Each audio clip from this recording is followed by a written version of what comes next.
같이 기도함으로 새벽기도 시작하겠습니다. 하나님 앞에 나아가는 이 시간이 우리가 깨어있는지, 우리가 하나님 가운데서 올바른 길을 가고 있는지, 우리의 삶이 어디를 향하여 가고 있는지 다시 한번 돌아보는 시간 되기 원합니다. 하나님이 나의 아버지가 되신다라는 것이 우리 가운데 감격으로, 우리 가운데 생생하게 느껴지고 있는지 다시 한번 돌아보며 하나님 앞에 나아가는 은혜의 시간, 오늘 하루를 하나님 가운데 시작할 수 있는 시간 되게 도와주옵소서. 예수님 이름 받들어 기도합니다. 아멘. 오늘 예레미야 14장 13절에서 22절입니다. 14장 13절에서 22절까지의 말씀입니다. 이에 내가 말하되 슬프도소이다. 주 여호와여 보시옵소서. 선지자들이 그들에게 이르기를 너희가 칼을 보지 아니하겠고 기근은 너희에게 이르지 아니할 것이라. 내가 이곳에서 너희에게 확실한 평강을 주리라 하였나이다.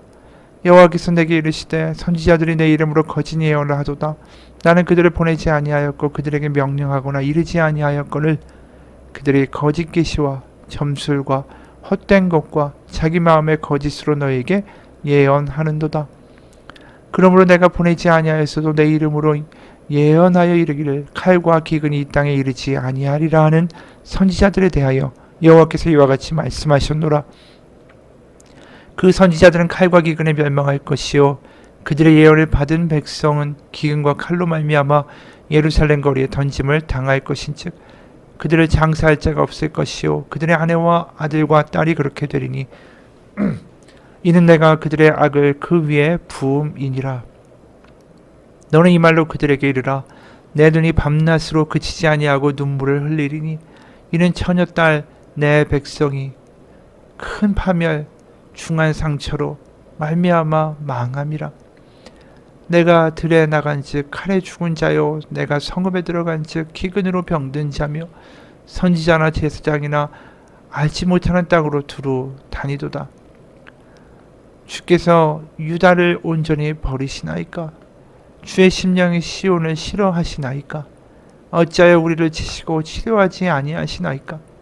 우리가 평강을 바라도 좋은 것이 없고 치료받기를 기다리나 두려움만 보나이다.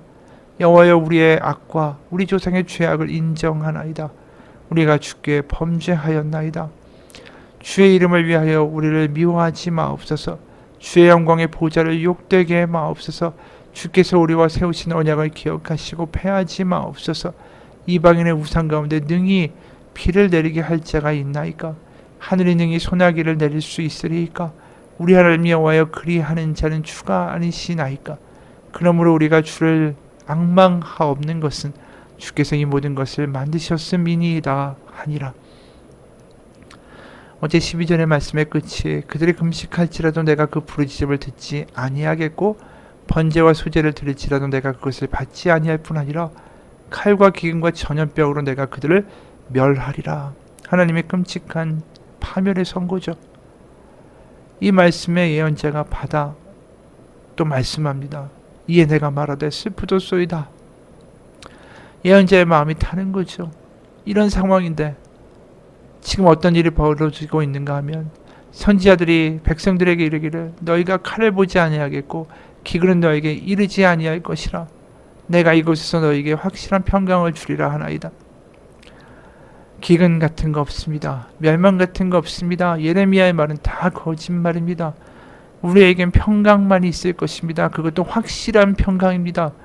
왜냐하면 우리에겐 다윗 언약과 예루살렘의 성전이 있고 점술과 여러 가지의 하늘의 운세를 보니 우리는 절대적으로 멸망하지 않을 것입니다.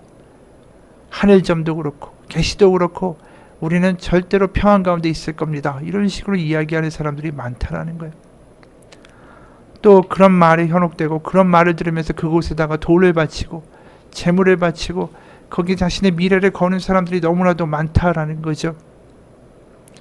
아까 말한 대로 또 어제 말한 대로 이들의 회개는 온전한 회개가 될 수 없는 거죠.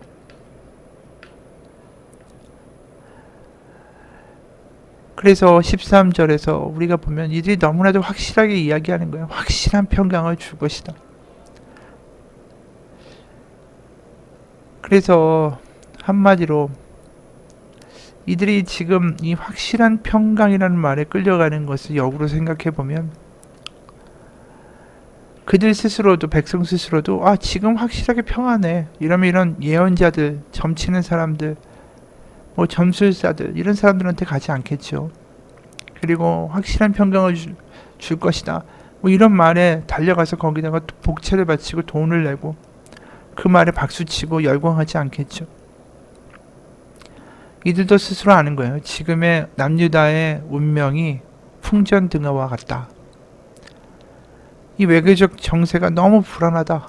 바벨론과 애굽 엎치락뒤치락 하고 있고 언제 어느 나라에 의하여 우리가 침공당할지 모른다. 이건 백성들도 다 알고 있는 바라는 거죠. 그러다 보니까 확실한 평강이 있어 라고 외치는 사람에게 마음을 주고 싶은 거예요. 예레미야가 하나님의 말씀을 선포하고 이제 돌아가야 된다. 다 버려야 된다. 하나님만 바라봐야 된다. 그것만이 살 길이다. 그 말보다 이 불안한 가운데 확실한 평강이 우리 가운데 있어. 이렇게 이야기하는 말이 더 그들에게 끌린 거죠. 그러니까 그들이 회개하고 하나님만 바라보라고 말씀하신 예레미야 쪽에 오는 게 아니라 너희들 지금 이 상태로 살아도 평안이 있을 거야. 우리 망하지 않아. 평강이 있어. 이 이야기를 구매하고 싶은 거예요. 그러니까 거기 가서 돈을 내고 그 이야기를 구매하고 그 이야기를 믿고 자신의 이야기로 만들고 사는 거죠.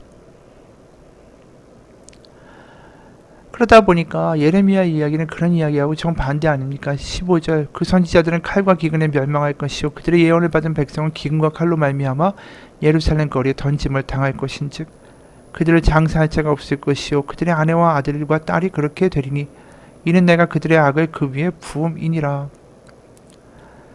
아무런 회개나 돌아섬이나 하나님만 선택하는 거 안 해도 우리 평강해. 잘 살 수 있어. 그냥 그렇게 믿어도 돼. 뭐 세상도 가고 하나님도 믿고 네 원하는 대로 살아도 너 평강하고 별일 없을 거야. 그 말이 가장 편한 말 아닙니까? 하지만 그게 아니라는 거예요. 결국 그렇게 하다가 모두 다 멸망하게 될 것이다. 어느 정도로 심각하게 멸망하게 되냐면 예루살렘에 시체가 쌓이고 그 누구도 장례를 치러줄 수 없는 비극적인 상황까지 이르게 될 것이다. 그래서 17절에 너는 이 말로 그들에게 이르라. 내 눈이 밤낮으로 그치지 아니하고 눈물을 흘리리니 이는 처녀딸 내 백성이 큰 파멸 중한 상처로 말미암아 망함이라. 내가 들여나간즉 칼에 죽은 자요 내가 성읍에 들어간즉 기근으로 병든 자며 선지자나 제사장이나 알지 못하는 땅으로 두루 다니도다. 나라가 망하고 귀족과 지도층들은 바벨론으로 끌려갈 것이다. 근데 여기 보면 내 눈이 밤낮으로 그치지 아니하고 눈물을 흘릴 것이다. 이게 예언자의 눈물이기도 하지만 동시에 하나님의 눈물이기도 하다라는 거죠. 이런 비극을 맛보게 된 이스라엘은 결국은 기도할 것이다. 그래서 세 번역으로 19절부터 그 이하의 말씀을 기도문을 좀 봅시다. 주님은 유다를 완전히 내버리셨습니까? 아니면 주님께서 진정으로 시온을 미워하십니까? 어찌하여 주님께서는 우리가 낫지도 못하게 이렇게 심하게 치셨습니까? 우리가 기다린 것은 평화였습니다. 근데 좋은 일이라고는 하나도 없습니다. 우리는 이 상처가 낫기만을 기다렸는데 오히려 무서운 일만 당하고 있습니다. 주님, 우리는 우리의 사악함과 우리 조상의 죄악을 인정합니다. 우리는 주님께 죄를 지었습니다. 그러나 주님의 이름을 생각하셔서라도 우리를 박대하지 마시고 주님의 영광스러운 보좌가 욕되지 않게 하여 주십시오. 주님께서 우리와 맺은 언약을 기억하시고 그 언약을 깨뜨리지 말아 주옵소서. 이방 사람이 섬기는 허황된 우상들 가운데 피를 내리는 신들이 있습니까? 하늘인들 스스로 소나기를 내려줄 수가 있습니까? 주 우리 하나님, 그런 분은 바로 주님 아니십니까? 그러므로 오직 우리는 주님께만 희망을 걸고 있습니다. 주님께서 이 모든 것을 지으셨기 때문입니다. 드디어 온전한 회개가 터져나오죠. 주님밖에 없다. 주님만이 답입니다. 주님만이 옳습니다. 이런 시련들을 겪은 다음에 엄청난 파멸을 보고 나서 시체에 시체가 쌓이고 장례를 치러줄 사람 하나 없고 거짓 예언자들 다 멸절된 그 마당에 그들은 그때서야 하나님이 보일 거다라는 것이죠. 하나님만 사랑하게 될 것이고 하나님의 말씀이 자신들을 위한 하나님의 은혜고 하나님의 인도하심이다라는 것을 인정하게 될 것이다 라는 것입니다. 여러분, 이 예레미야서를 보면서 우리가 느끼는 건 우리가 정말 패망의 길로 가고 정말 잘못된 길로 가기 전에 우리 가운데 필요한 건 회개라는 거예요. 회개. 우리가 그냥 오늘이 내일 되고 내일이 모레 되고 그냥 그렇게 비슷하게 살아가면서 그래 뭐 이태로 살아가도 괜찮겠지. 그래 이렇게 가도 평안할 거야. 이런 이야기들을 우리가 듣고 싶어 한다면 예루살렘의 사람들하고 똑같은 거예요. 우리가 지금 경제적으로 어렵고 상황이 지금 어수선합니다. 이러다 보니까 많은 사람들이 점집에 찾아가서 복채를 바치고 거기서 좋은 이야기 잘 될 거야 뭐 이렇게 해서 부적 써주면 잘 될 거야 잘 될 거야 라는 이야기를 듣고 싶어 하면서 돈을 거기다 갖다 바쳐요. 하지만 지금 우리가 해야 될 일은 하나님께로 돌아서는 것입니다. 어려우면 어려울수록 하나님만 바라볼 수 있는 믿음으로 돌아서야 되는 거죠. 그게 예루살렘에게 필요했던 믿음이고 예레미야가 그들에게 안타까워했던 점이고 우리에게도 똑같이 말씀할지도 몰라요. 우리가 정말 우리의 삶이 어디로 가고 있는지, 내가 제대로 가고 있는지, 이렇게 사는 게 평안한 길이 맞는지 우리가 스스로 물어보고 하나님 앞에 나아가야 되는 거 아닙니까? 그러니까 회개라는 게 필요한 거예요. 그래서 회개라는 말을 다른 말로 표현할 수 있다면 내가 내 눈으로 평안하다 안 하다를 판결하는 게 아니라 하나님의 눈으로 지금의 나를 바라볼 수 있게 되는 게 회개라는 거죠. 그러니까 우리가 기도하면서 회개하면서 하나님과 가까워지고 하나님밖에 없다라는 온전한 고백이 우리 가운데 이루어질 때 하나님의 마음이 우리 가운데 임하고 그러면서 내가 어떻게 살고 있는지를 내가 하나님의 시각에서 하나님의 마음에서 거꾸로 깨닫게 되는 역사가 생기게 됩니다. 그러니까 내가 지금 잘 살고 있는지 못 살고 있는지는 내가 내 스스로 판단할 수 없습니다. 우리가 예를 들어서 비행기에서 아래를 내려볼 때 사람 둘이 지나가고 있습니다. 그 끝에는 한쪽은 초원이고 하나는 절벽이에요. 낭떠러지예요.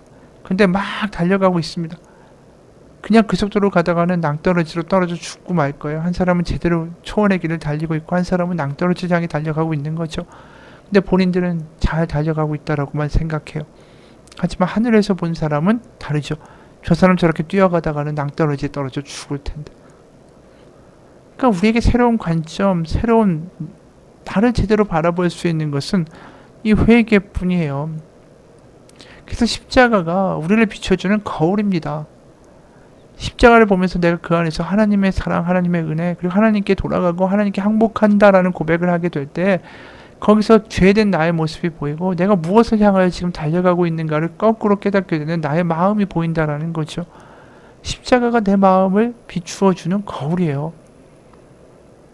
그래서 그 십자가를 보면서 하나님께 다시 되돌아가게 되는 회개의 역사가 일어나는 것이죠. 이 구원파라는 이단이 있습니다. 박옥수라는 사람인데 이 사람 굉장히 그래도 사람들 가운데 많이 알려진 이단 중에 하나죠. 또 어떤 사람들은 잘 몰라요. 박옥수 목사 이러면서 뭐 집회한다, 세계적인 뭐 집회를 하는 강사다 뭐 이러면서 광고하죠.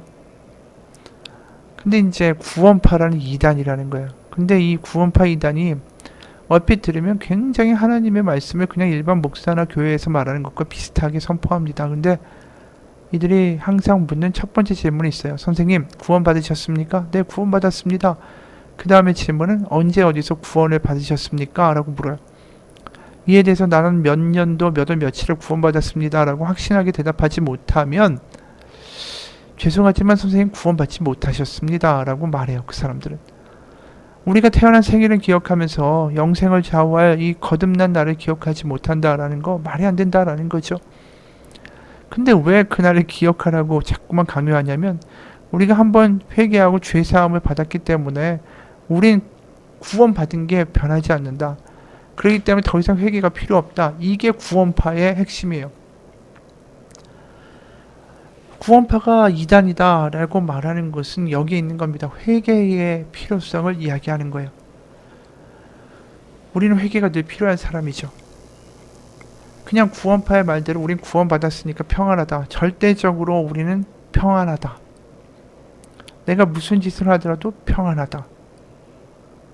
이거 지금 예루살렘이 선포하고 있는 거짓 선지자들의 이야기 아닙니까? 구원파의 교리가 그 중에서 아주 인상 깊은 게 아까 말한 대로 당신은 구원받은 날, 당신의 생일을 기억하면서 예수님을 영접한 날을 기억하지 못합니까? 그래서 그들의 모든 초점은 어디가 있죠? 예수님을 영접한 그날. 그런데 제대로 예수님을 믿는 사람들은 예수님을 영접한 그날을 기억하는 게 중요한 게 아니라 바로 오늘 하루, 우리가 사는 이 하루가 중요하다는 것을 아는 게 제대로 믿는 사람의 특징이에요. 구원파는 구원받은 그날에 관심이 있고 그 다음에 이루어지는 하루하루의 오늘이라는 그 날에 대해서는 별 관심이 없는 거죠. 하지만 정말 예수님을 제대로 믿는 사람은 영접한 그날이 중요한 것보다 내가 살아내는 바로 오늘이라는 하루하루, 바로 오늘이란 이 날이 더 중요한 거예요. 오늘 내가 이 하루 주님 안에서 살았습니까? 내가 오늘 주님의 사랑에 감격하고 주님의 살아계심이 느껴지고 그분 안에서 살아가고 있습니까? 오늘 당신은 그분을 사랑하십니까? 이 질문이 훨씬 더 중요한 질문이에요. 몇 월 며칠에 구원받았습니까? 이 질문이 아니라. 그래서 오늘 주 안에서 사셨습니까? 오늘 주 안에서 감격되십니까? 주님의 살아계심이 느껴지고 그분을 사랑하십니까? 이 질문에 네 라고 대답할 수 없을 때 우리에게 필요한 한 가지는 바로 회개입니다. 아버지 집으로 다시 돌아가는 것. 세상보다 아버지가 더 커 보이는 것. 우리의 당면한 문제보다 아버지가 더 커 보이는 것. 그 믿음으로 돌아가는 것. 아버지 집으로 돌아가는 것.